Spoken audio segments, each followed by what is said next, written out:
and welcome back to my channel. So if you watched my recent PvP video, you'll know that I've been having a hard time in Battleground with my original melee whiz build. So I've been testing out some of my older builds and I've had success with one of them. And we're going to take a look at this today. Let's go. And kicking off with Warband buff, so I'm using the attacker stance here. So damage done increased by 3.5%, critical hit chance increased by 1%, and I've got that twice. Increase your damage done by 1% for 2 seconds every time you deal damage. The effect stacks up to 10 times and is removed when you take damage. We've got increase critical hit chance by 3% while above 70% of your total life, and increases critical hit damage by 10% while your critical hit chance is greater than 70%. So obviously that will stack from different gems as well as having crit chance on my gear. We're using the Gladiator Paragon tree with Trapper. Whenever you drop below 30% life, you will lay a trap beneath your feet every 5 yards. We've got Cheat Death, which obviously that one's a given. You cheat death when you get take critical hit damage. So Cheat Death is a must-have in this new Paragon system, especially for Battleground or any PvP. We've got Hold Formation, so each party member within 15 yards reduces the damage you take by 2.5%. I really like this one for Battleground. Grizzled Veteran, while fighting a player, you deal 4% more damage and take 4% less damage. So again, really nice one to have. And to the Victor, when you defeat a player, your Grizzled Veteran bonus increases to 12% for 10 seconds. The effect does not stack, but it will refresh if another player is defeated. So you can keep that damage if you continue defeating players. Now let's head to the gameplay and take a look. As always, if you see your name in the list here, or if you've seen me in Battleground recently, please drop me a comment and say hi. Even if you've completely kicked my ass, just say hi. So as always, I've gone in with my combat stance and I'm going to switch that when we get to the battle. I've got Arcane Torrent, I've got Scorch, I've got Disintegrate, and I've got Ice Crystal. Now, this is a build that I used a long time ago, pretty much when I first started playing, and before Arcane Torrent was really popular, and before we had the Rift Carver Essence as well. So I didn't originally have Arcane Torrent in this build. I used to use this with Lightning Nova as well, so you can swap that out for a difference. I would recommend using it with Alora's Fervor, or you can swap out Arcane Torrent altogether and go in with Teleport. So I kind of swap between this build and Teleport. This one is just for more damage. So now let's take a look at what we're using in this build. Starting off with set items, we're using 4 pieces of Angmets, so the duration of your additional Ignite status is increased by 30%. There is a 15% chance of attaching an Ignite status to an enemy when dealing damage with primary attacks or skills, dealing 19,452 damage over 3 seconds, up to a maximum of 3. So that basically can stack up to a maximum of 3. Along with this, we're using 4 pieces of Grace, so all continual damage, channel damage, and persistent ground damage is increased by 15%, and each time you damage an individual enemy 5 times, you will do 16,210 additional damage to that enemy. The charm that I'm using has an increased damage of 4% on Magic Missile, 2% on Arcane Torrent, and 2% on Scorch. Moving on to my secondary attributes, we've got 3,304 armor, 3,808 armor penetration, 3,856 potency, and 3,488 on resistance. For legendary gems, I'm going with my solid favourites that I generally use in PvP all the time.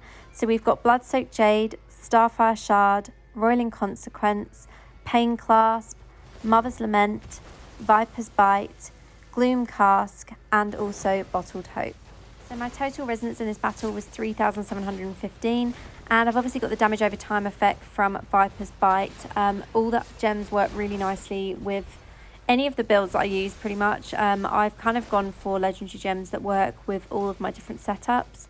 But yeah, having the damage over time effect from Vipers as well as the damage over time effect from Angmets works really, really nicely in PvP because as you've seen in previous videos, you can quite often be leaving enemies and they die from your damage over time effects after you've already left them and just walked away. So now that I've suffered my first death, we'll take a quick look at the scores, and you can see I'm top for kills currently. My assists are okay, they're not the best on the team, but still looking pretty good. So now let's take a look into the legendary items that I'm using in this build. Starting off with Fire Flurry on the helm, this is a favourite of mine for Scorch. So Scorch now hurls a ball of magma that bursts when it strikes an enemy, creating a pool of magma that burns and stuns enemies. Scorch damage is increased by 18%. Alongside this, we're using Frost Reaver's garments on the chest, so Ice Crystal now summons a freezing crystal that inflicts greater damage over time, and stacking Chill. Ice Crystal damage is increased by 18%. Searing Judgment on the shoulder, so Disintegrate now channels fire, burning enemies for additional damage over time. Disintegrate damage is increased by 18%. On the pants, we've got Novel Castigation, so Arcane Torrent also fires tracking missiles that seek out enemies, dealing 11,689 damage. Damage is increased 90%, and Arcane Torrent damage increased 10% from the Awakened slot. On the main hand, as always, we've got Rift Carver, so Arcane Torrent now creates a chaotic orb that moves with you and fires arcane missiles at random nearby enemies. Arcane Torrent damage is increased 18%, and an additional 10% from the Awakened slot. On the offhand, we're using Azkalor's Fire. Now this one is simple. Scorch damage is increased by 19%. However, this works really nicely with the Scorch essence that we're using of Fire Flurry, because it already has that burning and that kind of damage over time from that. So that works really, really nicely in this build. Another simple but effective essence we're using in this build is Entropic Edge on the alternate main hand, so Disintegrate damage is increased by 19%. Obviously, we already have the Disintegrate damage increase from the charm that I'm using in this build, and you may have noticed there I do also have one of the Eternal effects on Disintegrate, as you can see, so it gives an additional beam of Disintegrate from one of the Eternal essences, which makes the build a little bit stronger as well.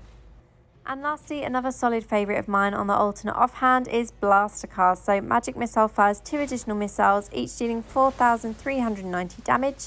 Damage is increased 90%, and Magic Missile damage increased 10% from the Awakened slot there as well. So alongside these gear pieces, I am using some of the Eternal gear. So as I mentioned, I've got one piece of Eternal gear for Disintegrate. I've also got one piece of Eternal gear for Ice Crystal, which makes the duration last a little bit longer. And I also have a couple of pieces of the Eternal gear for Arcane Torrent, which gives me additional beams that spin around me with the Arcane Torrent missiles that you already get from the essences I've got equipped. So this makes the build a little bit stronger than if I was using just the essences alone.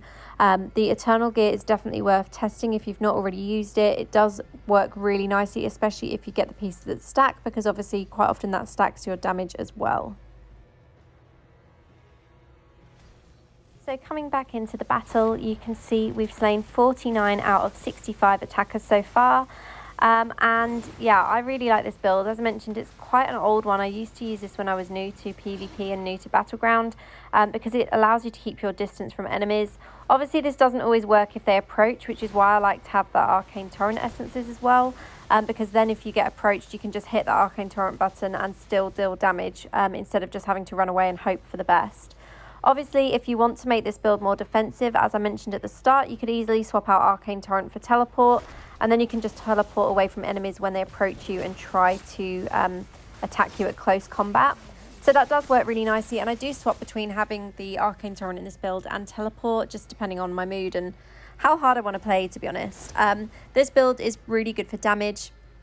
It's good to actually be able to play Wizard as an attacker and not a support build, because I do feel like Wizard has kind of been forced into that box of being support since the Tempest launch, and the fact that it does feel like the class has been nerfed, especially in Battleground. Like in PvP, it's just not feeling like it's performing like it was before the patch.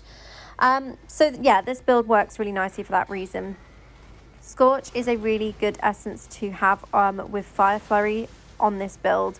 The reason for that is when it hits, it creates that stun, and what I've been finding is that it actually stops Crusaders being immune to damage. So if you can hit them with that Scorch and you get that stun in, you can basically then hit them with your other skills and damage and take them down. So that works really nicely against Crusaders, and it does seem to work against Tempest as well. So for the match, we ended up as MVP and obviously the most kills as well. So I was really happy with that. My assists went up quite a lot as well by the end of the match, and we only had 3 deaths in the whole thing, which I'm really happy with. Now, the top for the other team was a lot higher resonance than me at 5,191, and you can see their secondary stats are also super high as well. So I was really happy with that result overall for the match.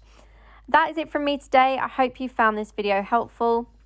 And as always, thank you so much for watching and have a great day.